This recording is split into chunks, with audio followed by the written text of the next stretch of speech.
শীত প্রায় দোরগোড়ায় এসে গেছে, আর শীত আসা মানেই কিন্তু অনেক কিছু আসা, তার মধ্যে ভালো জিনিস আর খারাপ জিনিস। ভালো জিনিসের কথাই আগে বলি, যেমন প্রচুর প্রচুর শাক সবজি পাই, খেজুর গুড় পাই, আরো কত কি পাই। কিন্তু খারাপ জিনিস যেটা হয় সেটা হচ্ছে আমাদের স্কিন খুব ড্রাই হয়ে যায়, ড্যামেজ হয়ে যায় এবং ডিহাইড্রেট হয়ে যায়, আর যার ফলে স্কিনে কোনো গ্লো থাকে না, স্কিনটা কিরকম কালচে হয়ে যায়। আর এই সমস্যাগুলো কিন্তু শীতে আমরা প্রায় কম বেশি সবাই ভুগি। আজকে যেটা আমি আলোচনা করব, শীতকালে কি করে ত্বকের পরিচর্যা করা যায়।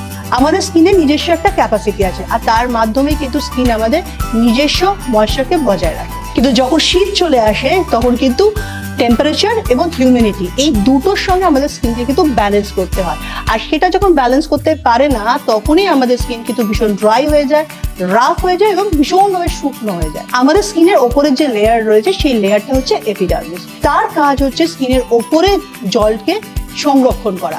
সে যখন সেই কাজটা করতে পারে না তখনই কিন্তু আমাদের স্কিনটা অনেক বেশি ড্রাই হয়ে যায়, রাফ হয়ে যায় এবং স্কিনটা ড্যামেজ হয়ে যায়। তাই আমাদের সর্বপ্রথম কাজ হচ্ছে আমাদের স্কিনের উপরের লেয়ার মানে এপিডার্মিস স্তরকে ময়েশ্চারাইজিং করা আর হাইড্রেট করা।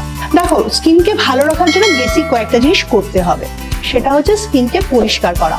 এই পরিষ্কার করার সময় অনেকেই আছে প্রয়োজনের তুলনায় অনেক বেশি করে কিন্তু ঘষাঘষি করে পরিষ্কার করে। এই ঘষাঘষি করার কারণেই কিন্তু স্কিন অনেক বেশি ড্যামেজ হয়, কারণ আমাদের স্কিনে যে লিপিড আছে সেই লেয়ারটা কিন্তু ক্ষতিগ্রস্ত হয়, যার ফলে কিন্তু স্কিন অনেক বেশি সেন্সিটিভ হয় এবং ড্রাই হয়ে যায়। ক্লিনজিং এর পরে সব থেকে যেটা ইম্পর্টেন্ট হলো সেটা হচ্ছে টোনিং। এই টোনিং কিন্তু আমাদের স্কিনকে অনেক বেশি হাইড্রেট করে, অনেক বেশি ময়েশ্চারাইজ করে। কেয়াশেড আরোমা থেরাপিতে কিন্তু অনেকগুলো টোনার আছে। এবার তুমি তোমার স্কিন অনুযায়ী কিন্তু একটা টোনার নির্বাচন করতে পারো। সেক্ষেত্রে যাদের ড্রাই স্কিন তাদের বলবো অরেঞ্জ টোনার ইউজ করতে, তাদেরকে বলবো হানি টোনার ইউজ করতে। যাদের ভীষণ সেন্সিটিভ স্কিন তাদের বলবো ল্যাভেন্ডার টোনার ইউজ করতে বা রোজ ওয়াটার টোনার ইউজ করতে। আবার যাদের স্কিন টাইপ তোমরা বুঝতে পারো না, বা dry skin, oily skin, normal skin বিভিন্ন সময় বিভিন্ন রকম থাকে, তাদের জন্য বলো কোকোনাট টোনারটা ভীষণ ভালো। আর যাদের ভীষণভাবে অয়েলি স্কিন তাদের জন্য কিন্তু নিম টোনারটা ভীষণ ইম্পর্টেন্ট। তাহলে এবার তোমরাই বুঝে নাও যে তোমাদের স্কিনে ঠিক কোন টোনারটার প্রয়োজন। টোনারের পর সব থেকে ইম্পর্টেন্ট জিনিস হলো ময়েশ্চারাইজিং করা। স্কিনকে যতক্ষণ না আমরা ময়েশ্চারাইজিং করছি ততক্ষণ কিন্তু আমাদের স্কিন কিন্তু প্রপার ভাবে হাইড্রেট হচ্ছে না। সেক্ষেত্রে ময়েশ্চারাইজিংটা ভীষণ ইম্পর্টেন্ট। ময়েশ্চারাইজিং এ কিন্তু দুটি কাজ, একটা হচ্ছে স্কিনকে ময়েশ্চারাইজিং করা আর স্কিনের হাইড্রেশনকে লক করা। ময়েশ্চারাইজার নির্বাচন করার সময় কিন্তু লক্ষ্য রাখতে হবে যে তোমাদের স্কিন টাইপ কি, কারণ ময়েশ্চার কিন্তু সমস্ত স্কিনে এক হয় না, কারণ ড্রাই স্কিন, কারণ অয়েলি স্কিন, কারণ আবার নর্মাল স্কিন। সেই অনুযায়ী কিন্তু ময়েশ্চারাইজার ইউজ করতে হবে। কেয়াশেড আরোমা থেরাপির ফ্রেশ টিউব ময়েশ্চারাইজার কিন্তু 3 রকম আছে, যাদের ভীষণভাবে ড্রাই স্কিন, ভীষণভাবে অয়েলি স্কিন আর যাদের স্কিনটা নর্মাল, এই 3 ভাগে 3 রকম ময়েশ্চারাইজার রয়েছে। তোমরা কিন্তু সেই স্কিন অনুযায়ী সেটাকে নির্বাচন করবে। যদি এইটুকুনি করো তাহলে আমার মনে হয় শীতকালের জন্য যথেষ্ট। কিন্তু কারো কারোর স্কিন দেখা যায় তার থেকেও বেশি ড্রাই থাকে, সেক্ষেত্রে কিন্তু ময়েশ্চারাইজারের ওপরেও কিন্তু একটা ক্রিমের প্রয়োজন হয়। তবে হ্যাঁ, সেটা হয়তো সকালবেলা দেওয়ার প্রয়োজন নেই, সেক্ষেত্রে কিন্তু বলবো নাইট ক্রিম হিসাবে ইউজ করতে। এই নাইট ক্রিমের জন্য তোমরা যে কোনো 2টি ক্রিম কিন্তু ইউজ করতে পারো। একটা হচ্ছে অরেঞ্জ ক্রিম আর একটা হচ্ছে পাপায়া ক্রিম।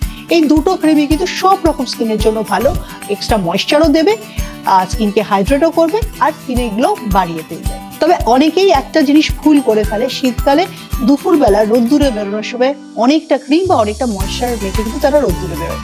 এর ফলে স্কিন অনেক বেশি ড্যামেজ হয়, অনেক বেশি কালো হয় আর অনেক বেশি খারাপ হয়ে ওঠে।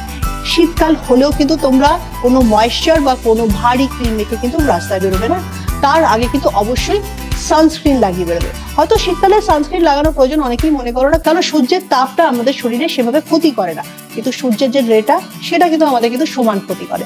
সেক্ষেত্রে রাস্তায় বেরোনোর আগে অবশ্যই সান প্রোটেকশন দিয়ে বেরোবে। সেক্ষেত্রে আমব্রেলা সানস্ক্রিন সলিউশন রয়েছে, আমব্রেলা পাউডার রয়েছে, যেটা তোমাদের ইচ্ছা সেটা ইউজ করতে পারো। তবে শীতকালের ক্ষেত্রে আমি কিন্তু সলিউশনটাই বেশি লাগাতে বলবো। সেক্ষেত্রে আমব্রেলা 40 লাগাতে পারো, আমব্রেলা 60 লাগাতে পারো এবং আমব্রেলা 75 লাগাতে পারো। এরপরও যদি কারোর মনে হয় যে স্কিনটা ড্রাই হচ্ছে, তাহলে বুঝতে হবে তার স্কিনটা সত্যি প্রচন্ড ড্রাই, তাই তার জন্য কিন্তু একটা সিরাম অবশ্যই করে প্রয়োজন রয়েছে। সেক্ষেত্রে কেয়াশেড আরোমা থেরাপির বেশ কয়েকটা সিরাম রয়েছে, হাইলোরিক সিরাম, লেমন সিরাম আর রয়েছে ব্ল্যাক রাইস সিরাম। তোমরা তোমাদের স্কিন টাইপ অনুযায়ী যে কোনো একটি নির্বাচন করে তোমরা কিন্তু টোনার ইউজ করার ঠিক 10-15 মিনিট বাদে লাগিয়ে ফেলতে পারো। এতে স্কিন অনেক বেশি হাইড্রেট হবে, অনেক বেশি ময়েশ্চারাইজিং হবে এবং অনেক বেশি নমনীয় হবে। এছাড়াও যারা তোমরা already fair and bright night cream বা স্টপেজ ফ্রি ক্রিম লাগাচ্ছ, তাদের বলবো এক্সট্রা করে আর প্রোটেকশন নেওয়ার প্রয়োজন নেই। এগুলোই কিন্তু শীতকালে তোমাদের স্কিনকে ময়শ্চারাইজিং করবে।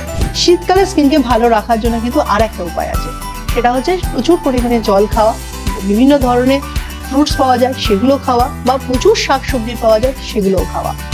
একই সঙ্গে যদি এগুলো করতে থাকো দেখবে স্কিন ভালো রয়েছে। আর বডি স্কিন ভালো রাখার জন্য অবশ্যই কিন্তু তেল বা ময়শ্চার ইউজ করবে। তবে আজকের মতো এখানেই শেষ করছি, পরের দিন আসবো নতুন কোনো ভিডিও নিয়ে।